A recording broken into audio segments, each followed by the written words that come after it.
Genesis chapter 32. And Jacob went on his way, and the angels of God met him. And when Jacob saw them, he said, "This is God's host." And he called the name of that place Mahanaim. And Jacob sent messengers before him to Esau his brother unto the land of Seir, the country of Edom.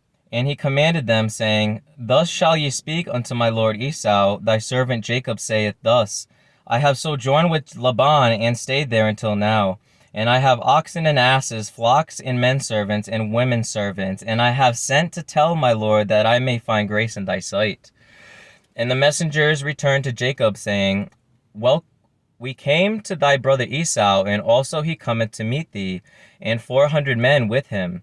Then Jacob was greatly afraid and distressed, and he divided the people that was with him, and the flocks and herds and the camels, into 2 bands, and said, "If Esau come to the one company and smite it, then the other company which is left shall escape." And Jacob said, "O God of my father Abraham, and God of my father Isaac, the Lord which saidest unto me, Return unto thy country and to thy kindred, and I will deal well with thee.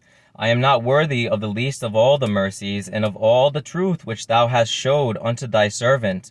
For with my staff have I passed over this Jordan, and now I am become 2 bands. Deliver me, I pray thee, from the hand of my brother, from the hand of Esau, for I fear him, lest he will come and smite me, and the mother with the children. And thou saidest, I will surely do thee good, and make thy seed as the sand of the sea, which cannot be numbered for multitude. And he lodged there that same night, and took of that which came to his hand a present for Esau his brother, 200 she-goats and 20 he-goats, 200 ewes and 20 rams, 30 milch camels with their colts, 40 kine and 10 bulls, 20 she-asses and 10 fowls. And he delivered them into the hand of his servants, every drove by themselves, and said unto his servants, Pass over before me, and put a space betwixt drove and drove.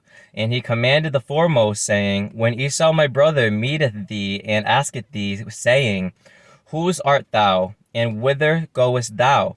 And whose are these before thee? Then thou shalt say, They be thy servant Jacob's. It is a present sent unto my lord Esau, and behold, also he is behind us.